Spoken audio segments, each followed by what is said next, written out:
We have arrived now at number 23 of the contributions to this conference. We are glad to have now here Mathieu Charbonneau with his presentation.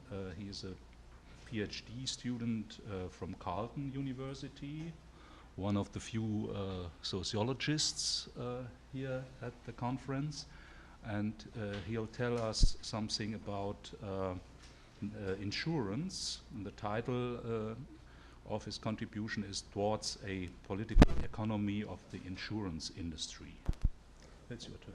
Thank you very much. So hi everyone.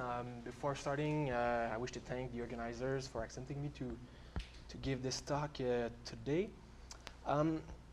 Today I invite you to explore with me why capital as power approach offers, in my opinion, solutions on which one can study insurance capital, mode of power, and dynamics of accumulation.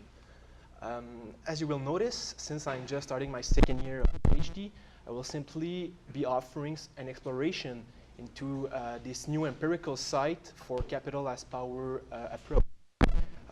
Interestingly, outside of standard historical studies, orthodox economics, finance, and management, the insurance industry has been, in my opinion, again, highly neglected in social sciences and especially in political economy.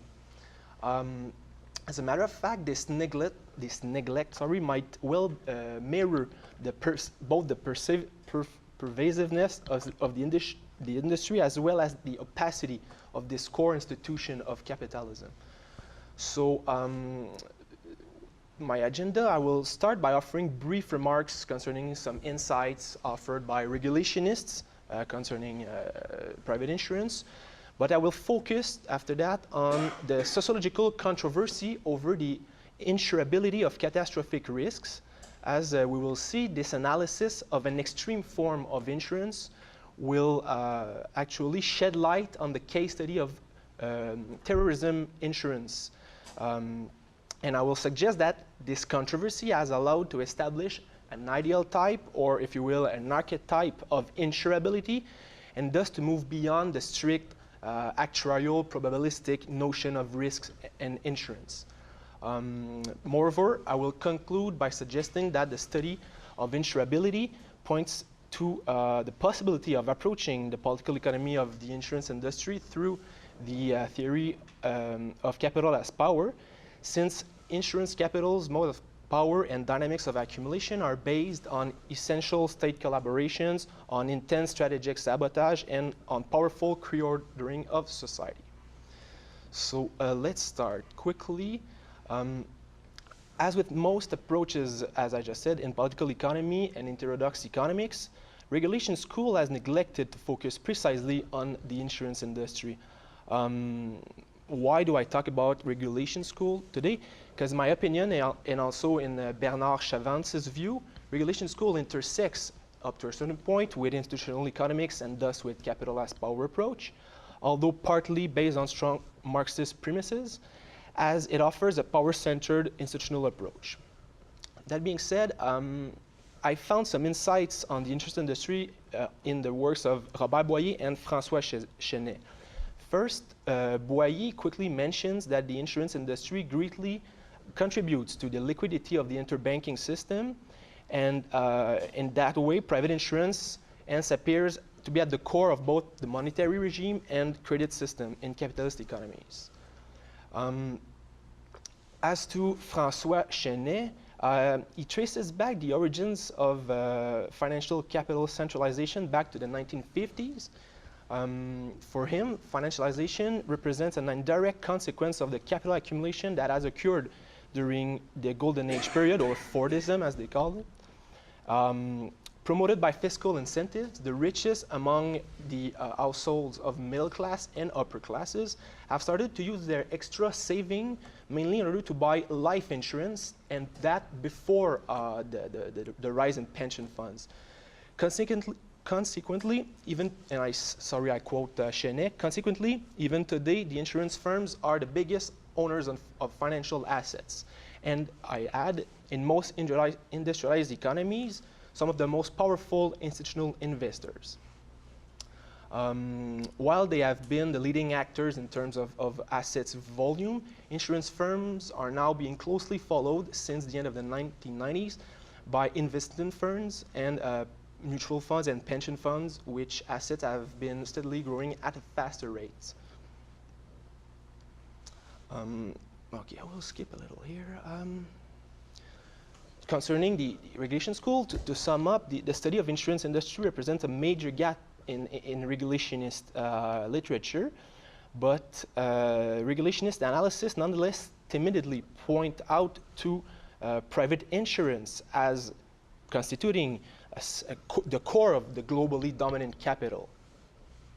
So that being said, let's move to the controversy over the insurability of catastrophic risks, which I consider as the moment of birth of the sociology of insurance, which is an emerging field in sociology, but also as the first insights into a critical political economy of private insurance.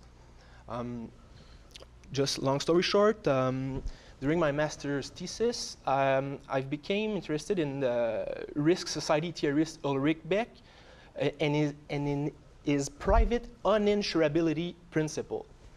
I will explain later. Formulated for the first time in 1992, Beck considers this principle as the institutional indicator of the shift from the industrial and national first modernity, as he calls it, to the second modernity of global risk society. That is not that interesting. What is interesting is that, according to him, and to this principle, the insurance industry would actually refuse to insure global, irreversible, and unmeasurable catastrophic risks, thus conflating all types of catastrophic risks like industrial, technological, even financial, and terrorism-related risks.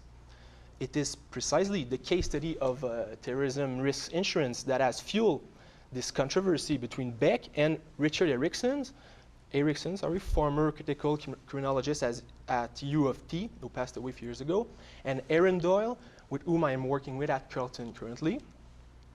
But first and foremost, this debate has allowed sociology to tackle the issue of insurability by asking the simple question, what is insurable? So let's have a look at quickly at this debate. But before doing that, just to some important precisions.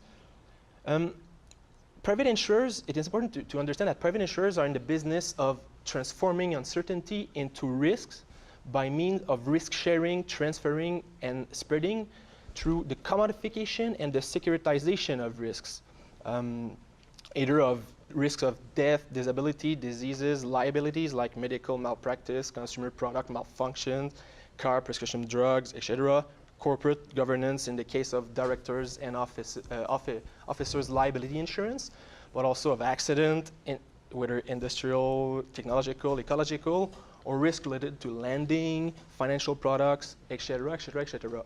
In that sense, I tend to believe that, at least in principle, all risks are insurable, and that the limits of private insurability are essentially defined both by the dynamics and mechanisms of capital accumulation and by the political will to allow and design diverse state interventions, regulations, and collaborations. That being said, let's move to this case study of terrorism risk insurance. It is extremely, in my mind, it is extremely illuminating. Since, according to Erickson and Doyle, not only did the insurance industry's risk governance has enabled terrorism risk insurability before 9/11, but it also ensured it to re-expand after the facts in a context where insurers were facing, let's say, a fear of the contraction of insurability, a dynamic analogous to the contraction of liquidity or credit crunch that has followed the 2008 crisis. Paradoxically, terrorism risk insurance markets produce enormous profits since loss probabilities are extremely low and contracts involve huge amounts of capital stemming mainly from real estate. So I will show that this controversy has shed light on 4 ways in which the industry ensures terrorism risks insurability. 1, precaution. 2, prevention, 3, state collaboration, and then finance and securitization. And just to make myself clear, it is through this case study that I think that we can approach the insurance industry with the capital as power theory. So concerning precaution, in a high degree of uncertainty, the insurance industry takes in consideration the precautionary principle. I always have trouble with this word, precautionary principle, in the construction of insurential knowledge and risk modeling. Thus, aside from actuarial techniques, insurers measures risks by virtue of any other useful form of knowledge one can think of. That is, history of terrorism, expert subjective opinions, common sense, speculations, etc. They also started to include more seriously the worst case scenarios in their probable maximum loss models, as they call it. Secondly, preventive management of risks through security and surveillance technologies, as well as individual responsibility enforcement, have increased. After 9/11, as Erickson and Doyle show, insurers started imposing, through insurance contracts and also through more informal ways, private security, surveillance technologies, and enhanced urban planning to their clients. In this way, insurers are transferring the cost of preventive risk management to the insured and to society. In other words, the industry thus promoted, among other things, individual responsibility. As Erickson and Doyle explains, and I quote, the insurers effect moral regulation by making people think of risk subjects in terms of their own ethical conduct with respect to those objects, being knowledgeable about risks and doing their part to prevent, minimize, and distribute them. Third, for the industry, the state is not only a regulator, but also a market maker and an insurer in last resort. So first, before 9/11, numerous private insurance policies against terrorism were already mandatory in some jurisdictions like New York, according to public compensation schemes regarding occupational accident. And since 9/11, insurers have been legally constrained to reconfigure some conditions in terrorism risks insurance policies.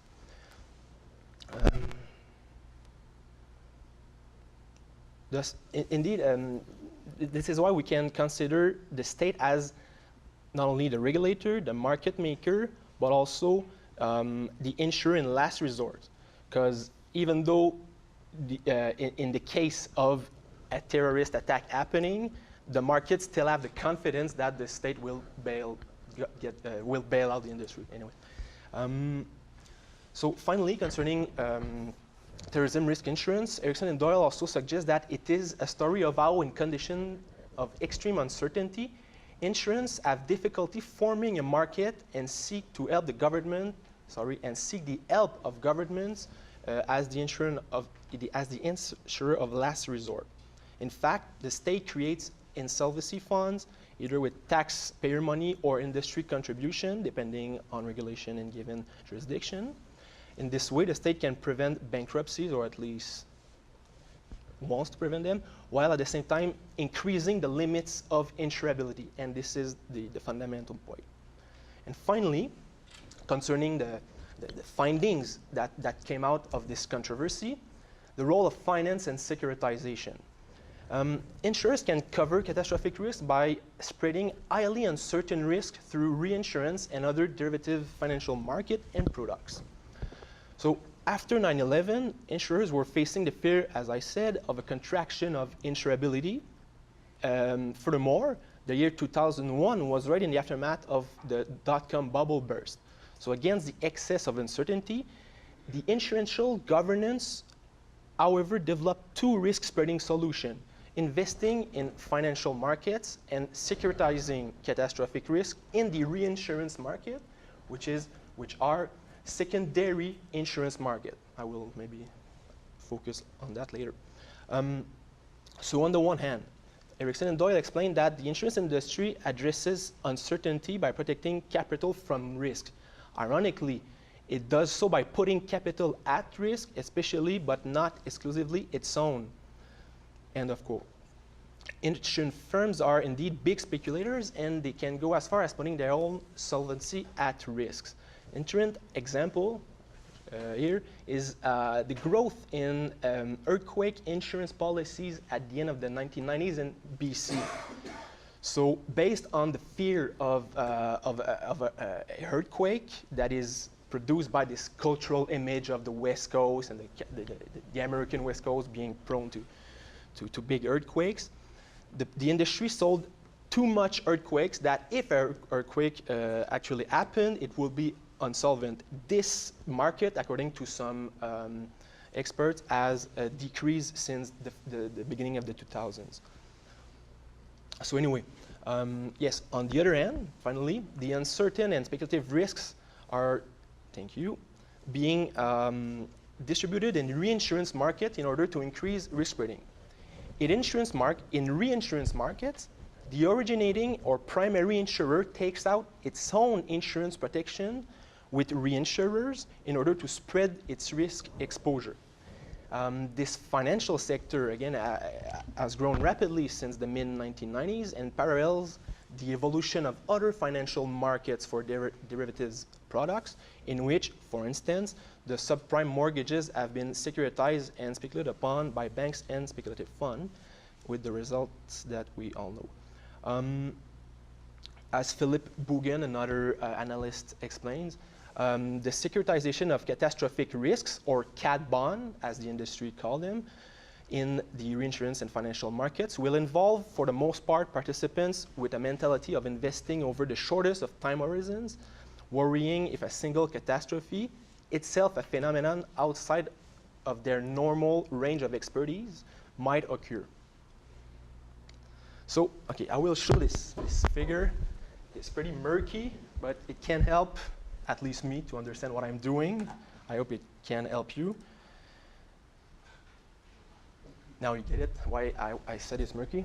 So basically, if you can understand, let's say, three things, is the interrelations between the primary insurance market, that is insurance that comes from individuals, households, collective institutional insurance, corporate, commercial, industrial insurance.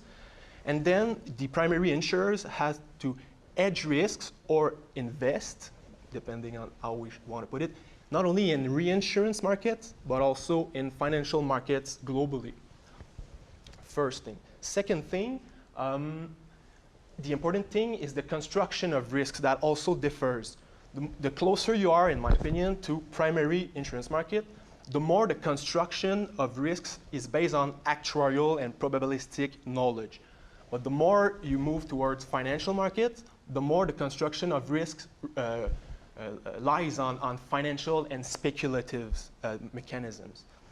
And thus, in my opinion, the liquidity of the insurance capital increase the closer, obviously, as you all know, you are from the financial markets. So that's about it.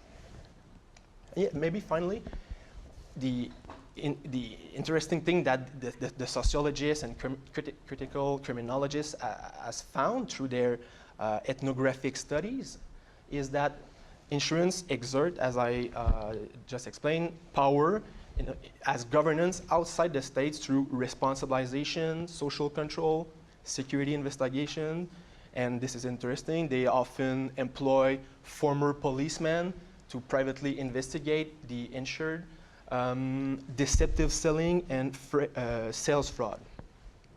So that is this murky figure. So hence, we could conclude that in its most basic or pure sense, insurability can be defined by, one, the profit motive or the dynamics of capital accumulations. Two, the existence, the sole existence of a legally recognized contract. And three, state regulations and collaborations. All that, and this is fundamental, without any systematic consideration for scientific risk knowledge. In other words, private insurance is in the business of fear and of judgment of probability, since radical epistemic uncertainty, not calculable risks, constitute its fundamental conditions of necessity.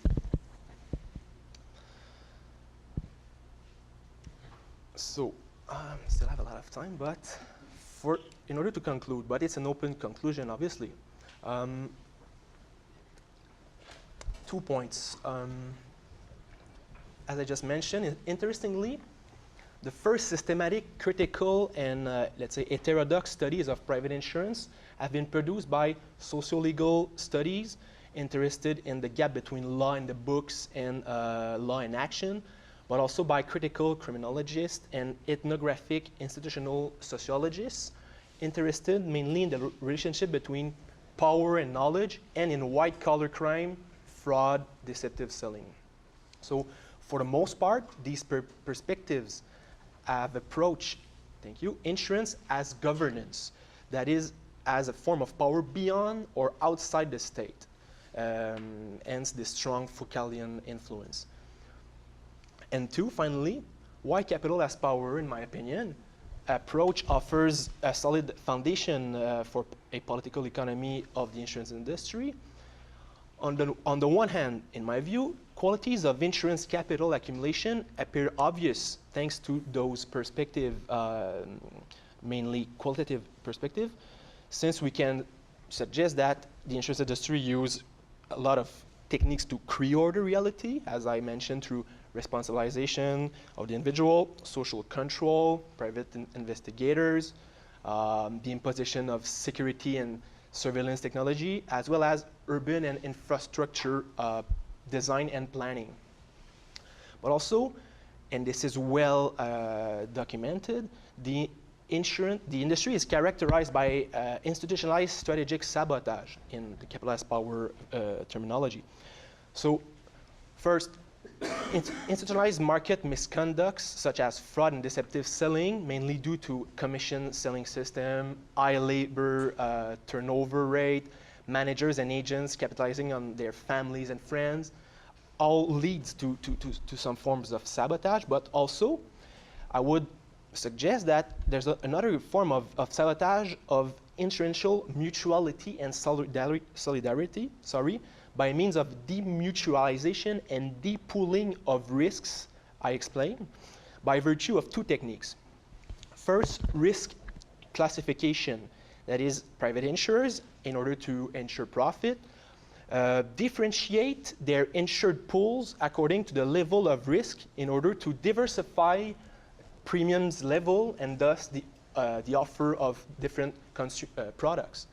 And two, they use risk deselection, that is the exclusion of certain consumer altogether. For instance, due to relative cost of property and car insurance in poor neighborhoods. So try to insure your car in really poor neighborhoods where there is either speculated or objective high rates of robbery. Insurers will charge you more money. So, and on the other hand, finally, in a way, quantification through risk calculation and risk management is at the core of the insurance capital's modes of power. In condition of radical epistemic uncertainty, in the Keynesian sense, actuarial probabilistic quantification appears as a powerful mode of legitimization in the hands of insurance capitals, again, as we've seen, despite a fundamental lack of scientific knowledge. But as you will probably answer to me, measuring insurance capital's power, its capitalization, its dynamics of differential accumulation, its ownership structure, and their historical evolution remains to be done. And I think I need some help, so that's why I'm here. Thank you very much.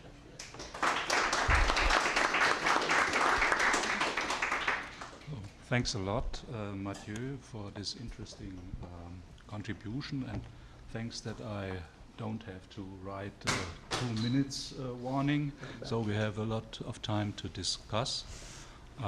Yes, questions, comments, remarks. Thank you, Matt, and I think you outlined a lot of interesting qualitative aspects of how the insurance industry operates and ways that are sort of unexpected. I think it's important to document that what is sort of vernacularly understood as a very conservative realm of the political economy in its relationships with securitization is really anything but, and how it put lots of systems at risk. I would suggest that this is all very ripe for quantitative analysis, and I think documentation of the differential gains and losses of the insurance industry, its redistributions with other members of dominant capital, corresponding to events global and local of all manner, looking at the industry or the business in aggregate and disaggregate components of it, it would greatly enrich this account, and I think Capital's Power offers a lot of really useful tools to do that. So I would encourage you to do that, and there are many people in this room who would be more than happy to help you if you don't have those particular skills, and they're quite easy to pick up. And if you do, I look forward to seeing where you might take that. Thank you. Prefer to answer? That was my answer. Okay. Thank you, Matt. I have a very brief question. The answer might be long or short. In your view, is the insurance business, I use business rather than industry here, how is it different from other forms of business?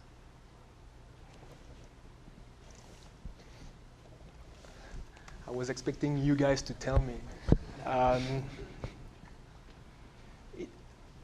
Okay, first thing, the material, say, manifestation of insurance is a piece of paper. Nowadays might not even be on paper, but still it is a policy. It is a promise of future indemnity in case of accident, catastrophe, etc. So in that sense, it is not based on any productive imperatives, even though it is still essential to any kind of productive industries, by which I mean every business, every entrepreneur, every industry needs to buy insurance. Not only households, not only individuals, not only institutions, other institutions. So it is, I think, the question. It is a really good question. Maybe I can follow up on that, given your answer. And perhaps you can think of insurance as a way of conceptualizing the average, because insurance deals with every possible business activity and increasingly with many different forms of life or aspects of life. And what it does is tries to characterize those aspects of life in order to eliminate the uncertainty or to reduce the uncertainty and replace it with the appearance of probability. So essentially it creates normal distributions or other forms of distributions wherever it can. It generates what society considers normal, and it generates the tails of the distribution. So in a way, it is an entry point for understanding the normal rate of return or normality in capitalism. And that's why I'm asking this question, because it's interesting always to explore a particular sector, but it's doubly interesting if that particular sector actually is different from other sectors.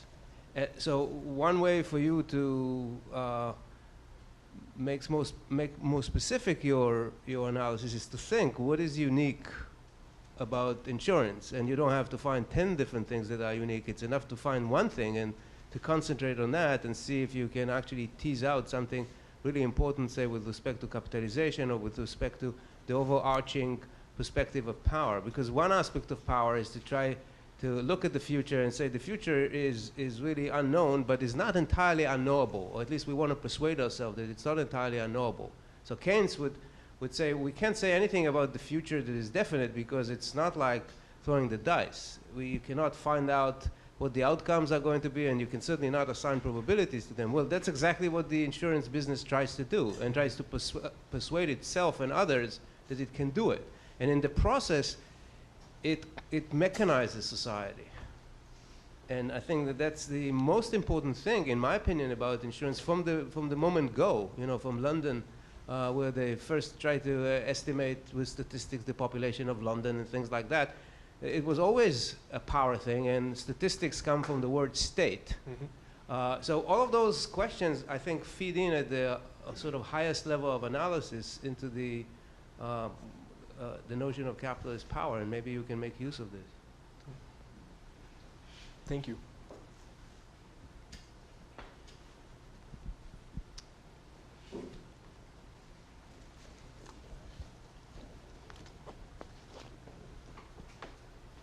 Okay, so there was nobody else. I just have a question. This particular situation that you described, I know you said that you hadn't done the evolutionary or historical part, but are you describing the contemporary situation, and is that substantially different from even 2 or 3 decades ago? Behind that question is this what we're seeing here a function of deregulation, or hasn't insurance in particular as a sector always been heavily involved in pre-ordering? That was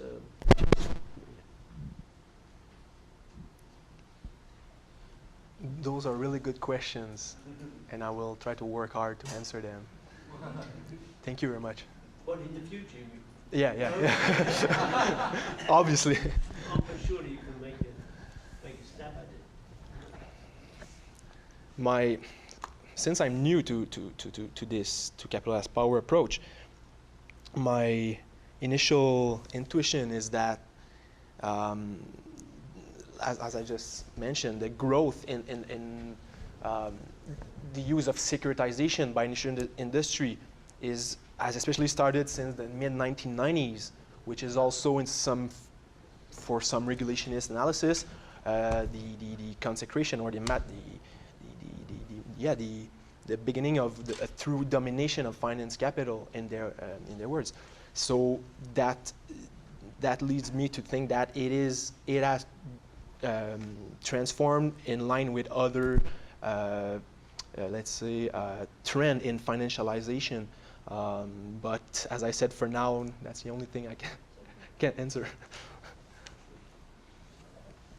For instance, one empirical proof of that is the emerging of secondary markets for life insurance. So, especially in the United States and UK, some people are beginning to sell their life insurance indemnity to the insurance industry, which create, similarly to the credit securitization, some secondary market for securities on life insurance. So this is an innovation that appeared in the 1990s again, but yeah, that's it. So. Yeah, thanks, Matt. I've always thought that this is one area that really needs more research from a power perspective. Just connecting maybe to what Troy said earlier in terms of the empirics, and you might not have any idea about this. I'm just asking it out of curiosity. But first of all, who are the main, like, maybe within the U.S. in terms of the primary insurance market, and also, and this connects to the empirical question, do you know if, in terms of the major players, if the trend towards conglomeration and amalgamation, if that's complicated things at all? Because I know if I go online and buy travel insurance, I buy it from RBC or from BMO, but we know in the finance industry in general that a lot of people are now doing finance, right? Like Herman talked about GE doing GE Capital and having its own financial wing. So is the insurance market itself becoming conglomerated, and are there different supposed real sector players that are now offering insurance and that type of thing? Okay, interesting question. First problem with the current empirical data we have is that it's mainly qualitative ethnographic research, which imply anonymous respondent and interviewee. So this is an important lack. That being said, for instance, I started to look a little bit deeper into the empirics of, let's say, AIG, and for instance, they have a big branch that is called International Leasing for Aviation, and whatever the name of their branch, which is involved in aviation. So the market for aviation insurance must be extremely huge. I don't have any figures there, we had it. Maybe also, it is a really highly concentrated sector. For instance, I think in Canada, 80% of the market is controlled by five conglomerates like Desjardins was the fifth. Obviously, you got Power Corp, which has Sun. Anyway, so it is obviously a highly concentrated market, which was one of the intuition I had when I was reading Capital as Power. That's it. Thank you for talking. No more questions. We have time.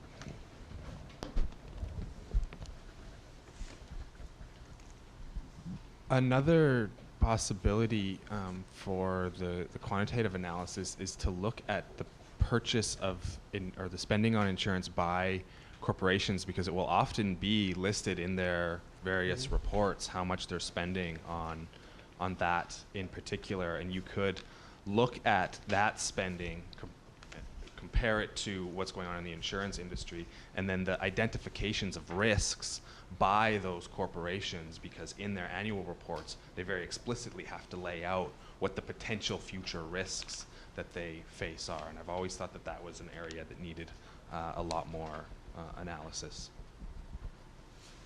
Thank you very much. So I have a question myself.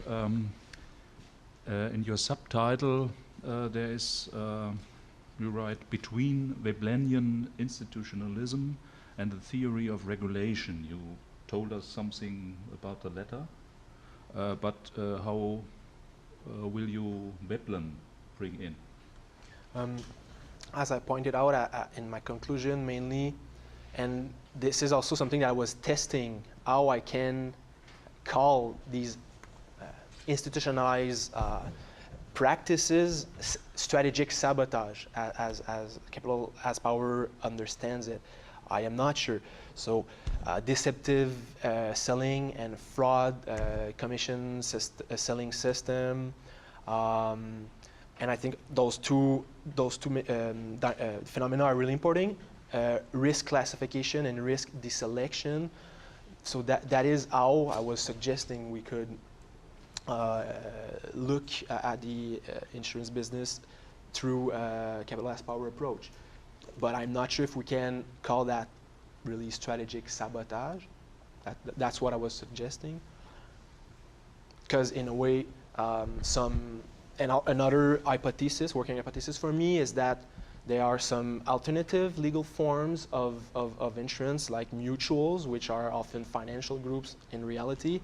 But still, there are some more, say, democratic and ethical forms of insurance business, and government insurance. So a comparative analysis of the corporate form and the alternative form might also help me to see if if there is truly strategic sabotage in terms of efficiency, risk classification, solidarity. So that's one way, and pre-ordering also, since the insurance imposes its power through various forms of governance, even and the works of Erickson and Doyle suggested that even the urban planning in Manhattan has been negotiated between states and the industry and the industry associations. So this is, in my opinion, a form of pre-ordering. That was my suggestion. So, any questions, comments left?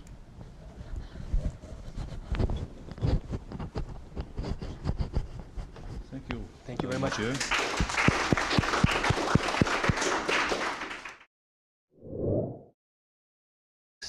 As we will see, this analysis of an extreme form of insurance will actually shed light on the case study of terrorism insurance. And I will suggest that this controversy has allowed to establish an ideal type, or if you will, an archetype of insurability, and thus to move beyond the strict actuarial probabilistic notion of risks and insurance. Moreover, I will conclude by suggesting that the study of insurability points to the possibility of approaching the political economy of the insurance industry through the theory of capital as power, since insurance capital's mode of power and dynamics of accumulation are based on essential state collaborations, on intense strategic sabotage, and on powerful reordering of society. So let's start quickly. As with most approaches, as I just said, in political economy and heterodox economics, regulation school has neglected to focus precisely on the insurance industry. Why do I talk about regulation school today? Because my opinion, and also in Bernard Chavance's view, regulation school intersects up to a certain point with institutional economics and thus with capital as power approach, although partly based on strong Marxist premises, as it offers a power-centered institutional approach. That being said, I found some insights on the insurance industry in the works of Robert Boyer and François Chenet.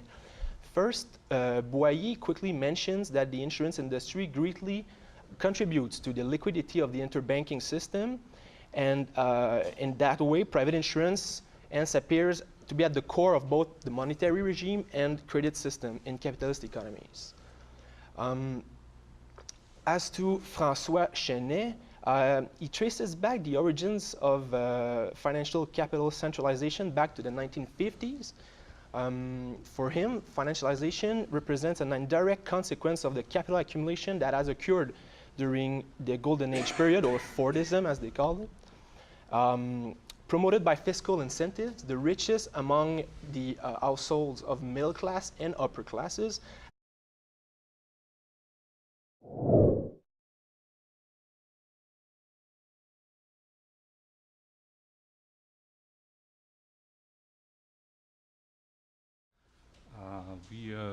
we have arrived now at number 23 of the contributions to this conference.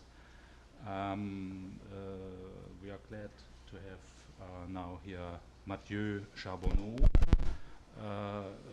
with his presentation. He is a PhD student from Carleton University, one of the few sociologists here at the conference, and he'll tell us something about insurance. And the title of his contribution is Towards a Political Economy of the Insurance Industry. That's your turn. Thank you very much. So hi everyone. Before starting, I wish to thank the organizers for accepting me to give this talk today. Today I invite you to explore with me why capital as power approach offers, in my opinion, on which one can study insurance capital, mode of power, and dynamics of accumulation. As you will notice, since I'm just starting my second year of PhD, I will simply be offering an exploration into this new empirical site for capital as power approach.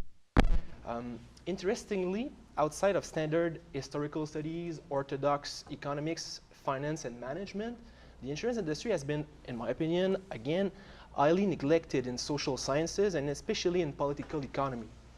As a matter of fact, this neglect might well mirror both the pervasiveness of the industry as well as the opacity of this core institution of capitalism.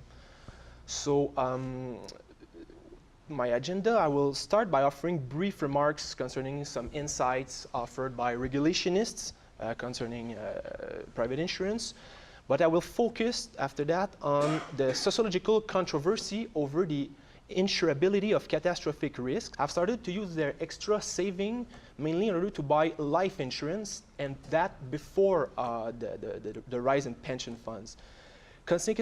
consequently, even, and sorry, I quote Chenet, consequently, even today, the insurance firms are the biggest owners of financial assets. And I add, in most industrialized economies, some of the most powerful institutional investors.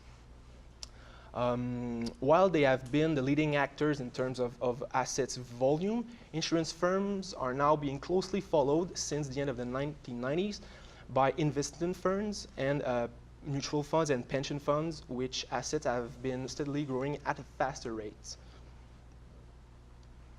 Okay, I will skip a little here. Concerning the regulation school, to sum up, the study of insurance industry represents a major gap in regulationist literature, but regulationist analysis nonetheless timidly point out to private insurance as constituting the core of the globally dominant capital.